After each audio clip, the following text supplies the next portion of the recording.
Welcome to the Wholesaling Inc. podcast, America's #1 podcast for new real estate investors, where we know that finding discounted properties is the most proven path to financial freedom. I am your host, Brent Daniels, Mr. TTP, Mr. Talk to People, and I am telling you this: if I can do it, so can you. Let's get started. Let's get really excited. You know, all those people that are out there saying, you know what? There's so many people that know about wholesaling. There's so many people that know about real estate investing. Real estate's so hot right now. There's not enough leads to go around. There's not enough opportunities. You know, maybe a little bit of pessimism. Maybe they're hearing this, or maybe you've heard this. Not saying that you're saying this, but maybe you've heard this. If you're watching this or listening to this, maybe that's the word on the street. Maybe you're not sure if you want to get into this industry right now. Maybe it's a bubble. Maybe it's something's going on. Let me just shut all that down. Let me clear the field for you so that you can just go and sprint into this business and really, really, really live your dream of being a real estate entrepreneur. Because I have on this podcast, I'm going to have a conversation with a gentleman out of St. Louis that is getting over 1,000 leads a month. Not only that, he gets 1,000 leads a month for free. Right? He has so many leads. He doesn't know what to do with these leads, and nobody else is generating leads the way that this guy is doing it. It is so exciting. And I'm just thrilled to really break this down. I'm going to really put him in the hot seat so that we can understand what he's doing. And I know that he's up for it because he's a phenomenal real estate entrepreneur. It is my pleasure to bring the owner of the company Mom's House, Philip Vincent, to the Wholesaling Inc. podcast.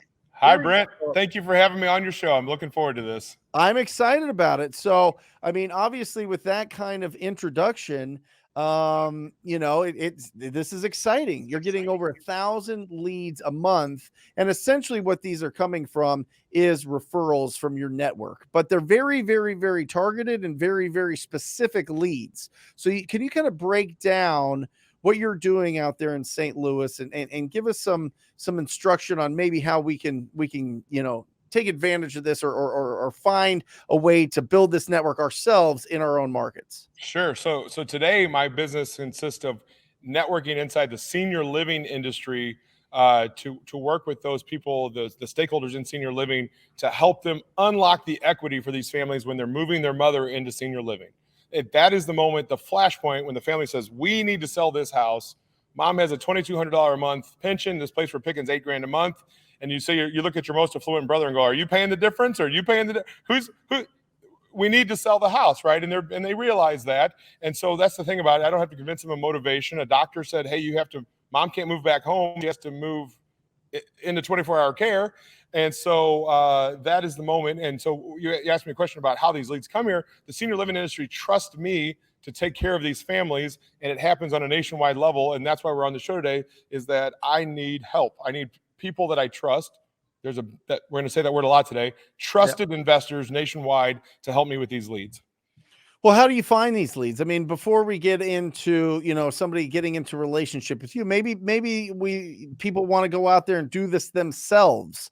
Like, how do you build a network? How do you build these relationships to be able to get those referrals at that perfect time? I mean, the timing is right. They need to sell these properties right away. They need to get rid of them. How do we build those relationships with people in our communities? Great question. So I was tasked with finding my own leads back in 2011. For every deal we did via direct marketing, you know, all the hits, the direct mail, the pay-per-click, all those things, we were going to do one other deal via relationship building. And so I started to look at the stereotypes of what our sellers were. Do you buy houses from 28-year-olds very often, or 82-year-olds? Right? It's always senior guys. You've been working these kinds of leads. You just haven't prioritized or systematized this yet. And so I want to be clear about a couple things. I am not talking today about taking a single family home and turning it into a residential assisted living community. That's not what I'm talking about. Those guys are great. And it's every person that moves into those communities, whether they be a small box or a big box community. That's the flashpoint of the families needing to move in. And so back in 2011, I said, well, is anybody going directly to the senior living industry and building these relationships? And I was told no. And he said, you should go do that. And so I went out, and guys, I did it wrong. I did it wrong. I put my foot in my mouth over and over again. I showed up with, look at this shirt. You don't think this personality. I showed up with this personality, walked in the front door and said, I'm Philip. I'm an investor and I buy houses from old people moving into nursing homes. In that sentence, I said at least 3 things that will get me kicked out today. Oh yeah. Right. Oh, And I didn't know that at the time. And yeah. but I was like, wait a second, this industry, I knew it was like peanut butter and chocolate. I had to figure it out. So I kept coming back. My stubbornness kept me coming there. And they are very collaborative, Brent, when they know, like, and trust you. Yep. And so today I don't show up as an investor and I don't show up as a real estate agent, but I show up as something called a senior transition specialist to help with not only the house, but we're going to talk a lot today about the stuff. If you guys aren't thinking about the stuff in your real estate business, you're missing the mark. When you buy someone's forever home, it's full of, the house might be the easy part. It's the memories. It's the stuff is the hard part. And if you can be a solution from the treasures down to trash, you can be a lot more valuable to the families and you're going to buy more houses. That's incredible. I mean, that is a huge thing. I mean, I just know my grandma, fortunately, it's wonderful. She lives next door to me now, which is a senior living facility, but she has a vacant house. This is real life. This is literally right now. She has a vacant house on the other side of town filled with stuff. You know what I mean? Yep. And by the way, she's paid it off and that's fine, but there's still costs. Right. She still keeps the utilities on. She's still making sure that she's paying her security, her alarm system, everything there. I mean, there's some just general cost involved there, but it's a whole house full of stuff. Yes. You know, and what are we going to do with it? Would you say you said it was grandma or mom? You said grandma. Would you say grandma's affluent? No. No, she's lucky that she has that asset sitting there. Right. Most Americans can't afford to do that, right? As soon as that moment that they have to start paying $6, $7, $8 grand a month for the care, they have to sell the house. And so before your grandmother would ever be eligible for things like Medicaid and those types of things, she would have to spin down that house. And so the problem right now is that people are outliving their money, right? And, you know, we keep talking about there's no inventory. I was reading an article the other day in the Wall Street Journal, and it said, okay, boomers, who's going to buy your 21 million houses? And it talked about the next 20 years, guys, for the next 20 years, 21 million boomers their parents are going to move into senior living or they're going to move into senior living. And here's the best stat. If you guys want to write this one down, 7 out of 10 Americans over the age of 65 are going to live in some sort of assisted care before they pass away. So to me, you know, we always talk about probate. That probate's the small niche.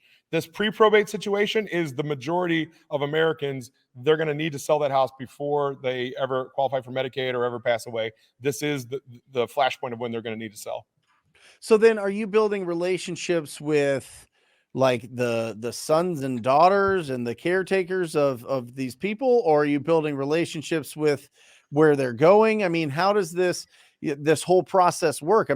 Let's just say that they need to sell the property to get the equity out of that, to be able to pay the monthly cost for this senior living facility. Who do you talk to? What relationship are you building there? I feel like it could be anybody. Phenomenal question. Daughter Judy and brothers, the ones taking care of mom, are really hard to find for a few reasons. They're spread out. The average child lives over 400 miles away from their parents. So it's really hard for me to network in Cincinnati to catch someone in St. Louis, right? I don't have that kind of money for branding, right?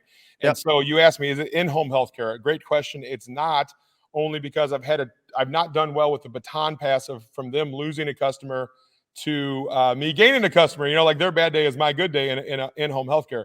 But what has helped me is if Brent and Philip were brothers and we get a text today that mom fell down and we have to start going and exploring senior living communities, we don't take a healthy mom to go explore senior living communities. So as soon as they start looking for senior living communities, that's the flashpoint of when the families need to start thinking about selling their house. And I would say it usually goes in order. They get bad news 3 or 4 times, and then I get to come in and I hate to use the word hero, that's too grandiose, but I get to come in and do something good, right? Mom fell down, that's not great. The doctor said she's gonna have a hip surgery. She's got to be in rehab for 3 weeks, and when she gets out, she can't move back home. The place we picked out is $8,000 a month. The finance director's like, how are you guys going to pay for this? We're like, I don't know. We're scrambling. Then the realtor comes in. Yes, people talk to realtors. And the realtor, I love realtors because they say, clean this place out and do this list of demands before I put my precious face next to it. And they're going, I don't even live in town. I don't even live here. I just flew in this weekend to figure this out. Mm-hmm. And there's got to be a better way. And that's how Mom's House was born, right? Treat people fairly. That's how it was born. And so they got, that's it. Philip, you're literally, I'm not joking here. I mean, we did not discuss this before the show. Literally, my grandma fell down, broke her hand in the middle of the night. My mom got a call for 2 weeks. My mom was so frazzled, and she has a big engine. She can do a lot. Like, she's very productive. She was wiped out, Philip. I'm telling you, absolutely wiped out. The family member, two of the of my uncles, her brothers, live out of town. I've got one here. She's got a sister here, my Aunt Dixie, and herself, and they're trying to figure out all of this stuff. Where's she going to live? Who's going to be around her? Who's going to help out? What is happening? All of these things. This is real life. I mean, and listen, this podcast and the Brent Daniels YouTube channel skews to a younger crowd. So maybe you're not experiencing a lot of this right now, but I am telling you, this is happening. I mean, I can't imagine how many times a day. You said 21 million houses over the next 20 years. Yep. And so for anybody that's listening that is young, let me ask you guys this question. When you guys are doing your direct mail, do you do this list? Over the age of 65, have lived there 20 years, has 100% equity. Yeah, that's who you're sending letters to, right? And postcards. Why are you sending to that list, guys? It's because or calling them. You're spraying and praying in the hopes that it's that moment. That, by the way, I wait for the moment. My leads come to me. They say, "Nah, we got to sell now, Philip." In sales, you don't want to be too early, and you definitely don't want to be too late. Right. But you don't want to, what's the key to direct mail? Never turning it off, right? Never turn it off. Mm-hmm. With this, I'm just waiting for them to say, hey, we need to sell now. And so you ask me okay, it's not in-home healthcare. It's not daughter Judy, right? You ask me who it is. Let's go into that. Yeah. It's people, daughter Judy, your mother, you should ask your mom tonight. Mom, who are you getting advice from during that time? Because there's something called ADLs, activities of daily living. I'm not trained in it. I know a little bit to talk a little bit about it. It's basically 5 things that you have to do to take care of yourself. If you can't do 2 of them, like bathe yourself or feed yourself or do your medications, you have to move into senior living. Well, I'll tell a joke now. Sometimes I used to be able to put my pants on with just standing up. Now I sit on the bed to do it. And I'm going, shit, am I 1 ADL away from oh, you know what I mean? Like, this stuff goes fast, guys, right? And so the thing is that your mother, when she went out for your mom, she wasn't, unless she's a nurse, she probably wasn't trained in knowing what level of care she needs. Right. So when you go to those experts that are trained in that, and that person says, hey, you should call Philip, he's the most trusted buyer in town, they just put me on a pedestal. I say, my close rate's through the roof. So people are always like, Phil, you're a really great negotiator. And I really think it's because I'm probably good at sales, but I don't work crappy leads. I work leads that are motivated, have equity, that need to sell, that were referred from someone they're getting their mom's end of life care from. Think how important that is. And then that's why my close rate's so high. It's because I just work a better lead. So is it somebody finding you online? No, I find them. So I go out into the wild. I network just as much in senior living as I do in real estate. I always say this analogy. Think of the last RIA that you went to. Everybody's showing the size of their check. Everybody's on Facebook showing their checks, right? I'm guilty of it too. We all show our checks, right? I've networked in senior living for 11 years now. Not one person has ever shown me the size of their check. Right. It's a different world. You have to have you have to have a different heart condition, a different set of empathy. You have to put the person first. Yeah. Then the money comes. And so for everyone listening right now, if you're just transactional, this is not for you, man. This is not for you if it's just transactional, right? But I'm telling you right now, if you put people first, you can build a sustainable business that comes to you for the next 20 plus years. And for me, that's it. I've built a business now that comes to me. I don't do direct marketing at all anymore.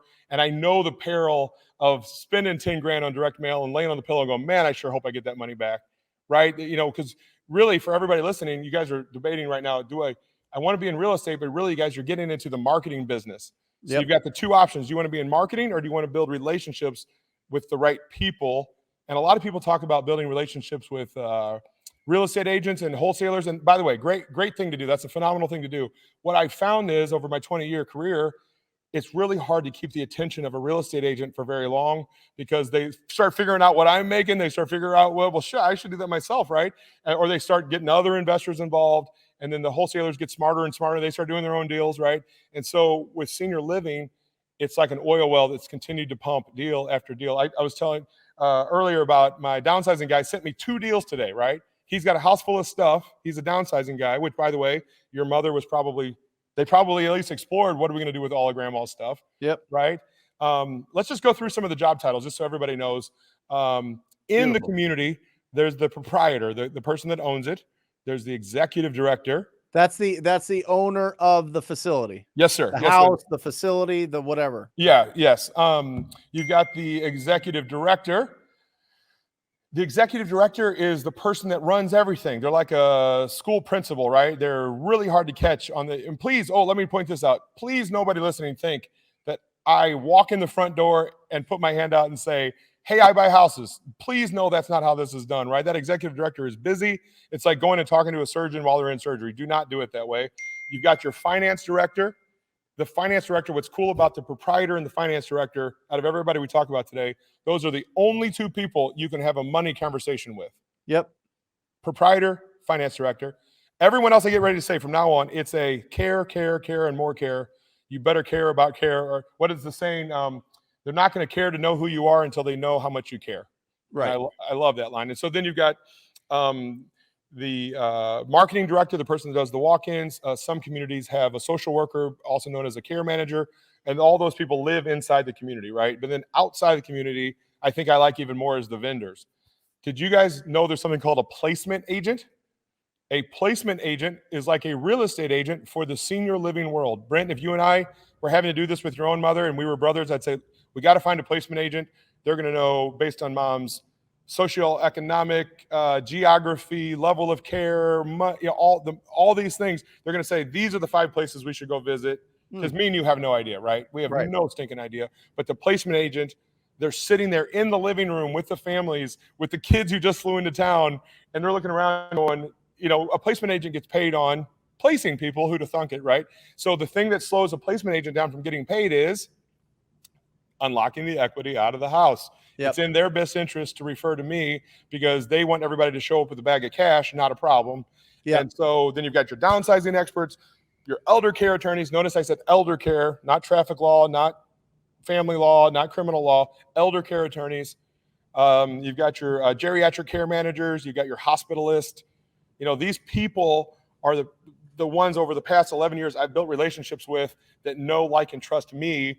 And, I'm telling you right now, if you had 20 people that knew who you were in your market, I think you could do 20 to 40 deals a year in your market with 20 relationships, not 200, but 20. For 20 to 40 deals. Yes. I love it. Of the best deals, not just any deals. Like, I probably talk to 10 families a month and I buy 3 or 4 houses.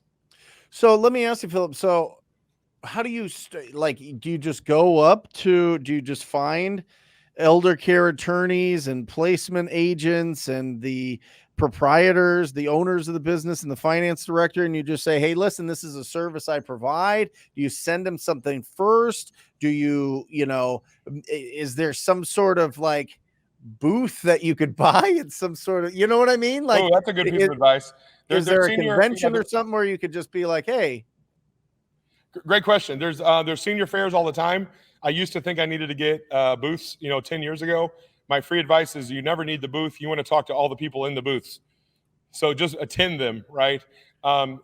There's just as much networking going on in senior living in your towns as there is in real estate. Wow. It's just hiding in plain sight. You just haven't looked for it yet.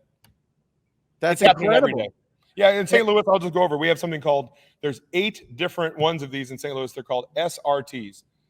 Senior Resource Task Force. I want to break down all 3 words. Seniors, that's who we're helping. Resources, they're getting together to share resources. Task force, it's the task force that's going to make it all happen, right? They're getting together to help these families because every person is like a Rubik's Cube. They're trying to figure out what all they need. And if you can be better at the house and the stuff, I always combine those 2 together. You can be more valuable to everyone. Even real estate agents that have an SRES designation, guys, they don't want to clean the house out either. They want you to come in and do this. They'll still get their commission.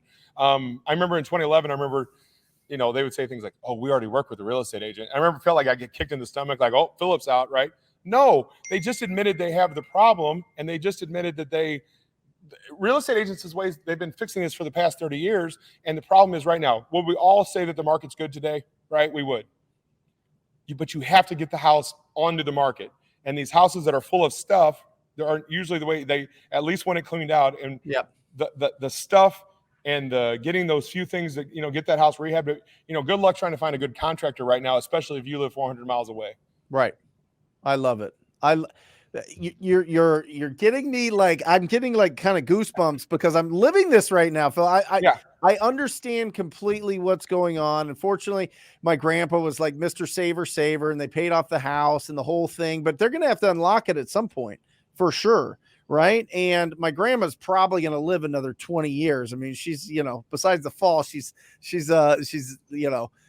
all of her family lives to be like 100 and 100 and whatever. So it's bananas. How much money that takes, because I know that the place that she's at, I think it's like $5,000 a month. Yep. And it's not like, I mean, she can still get around, you know what I mean? It goes way up from there. Way up. The more they have to do, it could be double that easy if they have to do more things for her. Or even if they have to move into somebody else's house or do something like that, something needs to happen to this house. And there's probably people reaching out to these senior, what do you call it? A senior resource task force and a senior transition specialist. I'm sure people reach out to them to see if that's an option. And then they refer them to you, and you go in there, not only as just a regular cash buyer, you're going in there to get rid of to help them pack up their personal property, get rid of the stuff that they want to throw out, put it in storage. Like, what other services do you provide that set you apart? Great question. It's from treasures down to trash. So my goal is to not be in the stuff business. Please don't get in the stuff business, but have the people that are in the stuff business and know the difference between things that have value and things that don't. Let me give you the craziest stat about my downsizing guy that we were talking about earlier. He said 99% of sales, estate sales in St. Louis, generate between $3,000 and $5,000 in revenue, with the cost of putting on the sale of between $3,000 and $5,000 to put the sale on. Yeah. What? I didn't say dad's stuff is worth zero. It's actually worse than that because of how much time it takes to get things cataloged, tagged as the sale happens. And, one thing that, there's always silver linings that because of that C word, COVID, the estate sales kind of got put on their ear because people couldn't go into the houses. For sure. They started coming in doing just one number clean outs. Like, we'll pay $3,000 for everything, and they take everything out. And so I stay in my lane. I have people that I refer to from treasures to trash. I try to unlock the equity for that family, even though you might say, why don't you buy it and start doing a resale shop? Well, I don't have time for that, nor do I want to be in that. I mean, American Pickers is cool, but I don't want to do it, right?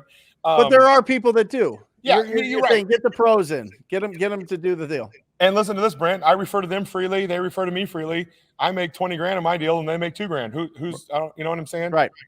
I'll stay where I'm at. Yep. Love it. So then, I mean, how many of these have you done?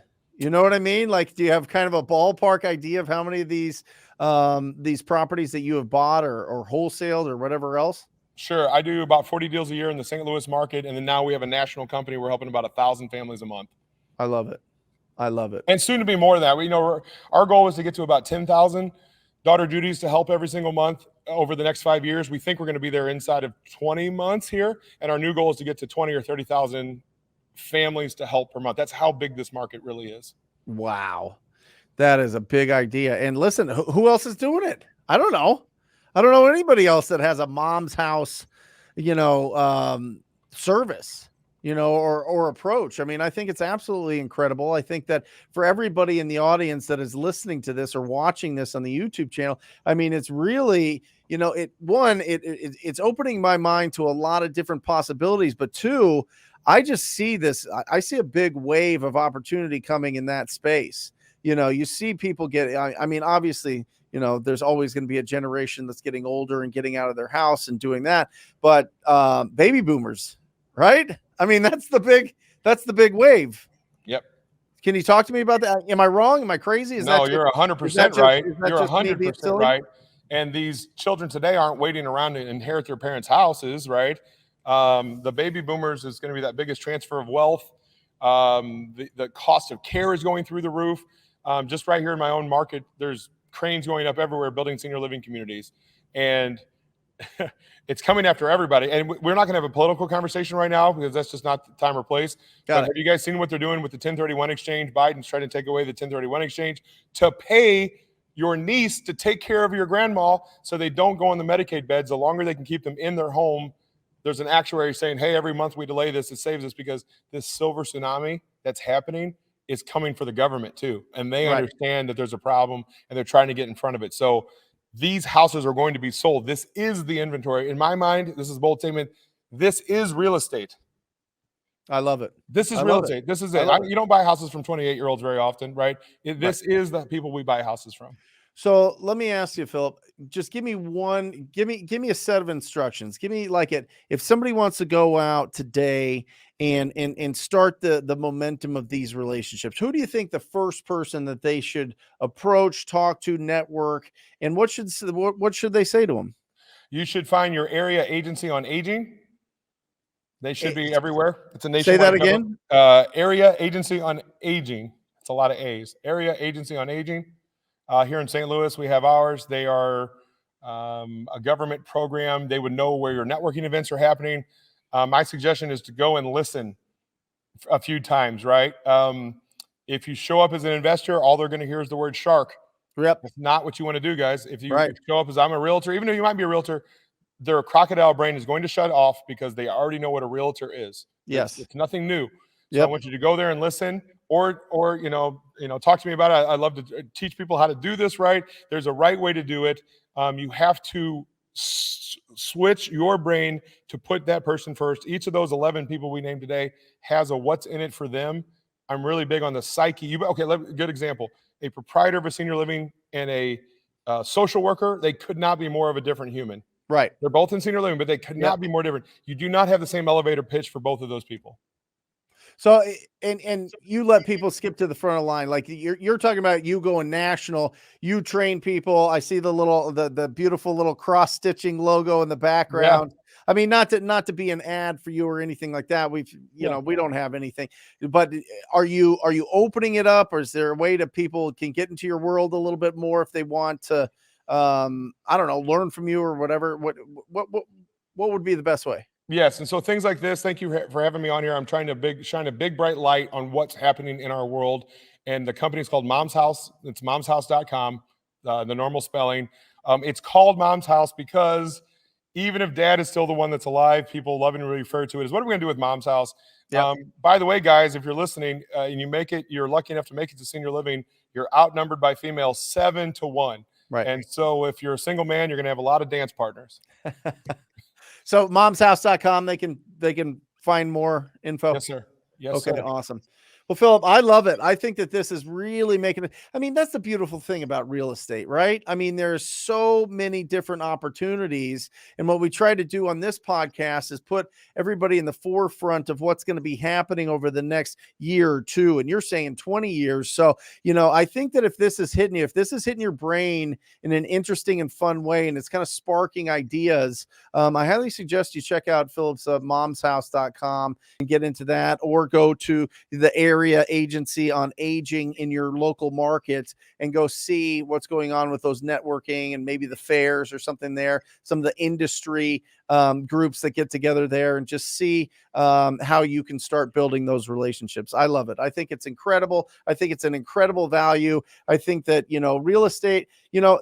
real estate investors truly, we work with the people that really need help.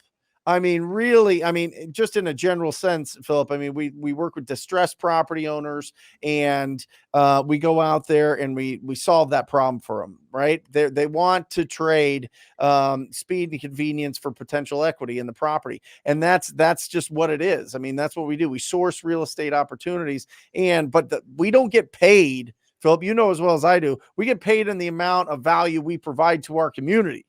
That's it. Right. And very I think this is just an incredible way to provide value to the community, especially people that, all of a sudden, boom, you get a call in the middle of the night like my mom did, and it's a whole thing. I mean, it's all of a sudden your week's going one way, and now you've got this, and you knew it was coming. You know what I mean? I think my mom knew at some point they would have to put my grandma into a senior living facility, that you just never know when it's going to happen. And when it does, finding a resource to be able to help you through that process is huge. And my parents 100% would have jumped all over that. So if they knew, so that's phenomenal. Thank you for educating me. Thank you for educating the incredible audience. We have an audience that goes out every single day and provides as much value as possible to the communities in their cities. And we're doing a great job helping out the people that won't help themselves. So, or can't help themselves. So thank you, Philip. momshouse.com. Check it out, guys. All right. Thank you for having me. I love it. Thank you, Philip. And for everybody out there that is interested in joining the most proactive group in real estate investing, it is the TTP family. Go to wholesalinginc.com/TTP. That's wholesalinginc.com/TTP. Check out what it's all about. It is all about having quality conversations with distressed property owners. It's all about what Philip was talking about today. It's about going out there and providing a ton of value and being proactive about it. Nobody's going to just lay these into your lap. So make sure you check out what the program's all about. I look forward to working with you personally, one-on-one. Check out all the testimonials, check out all the success, scroll for a while. If it feels good in your gut, sign up for a call. I look forward to working with you personally. And that's it. Until next time, I sign off, as always, encouraging you to go out and talk to people. I love you. See you next time.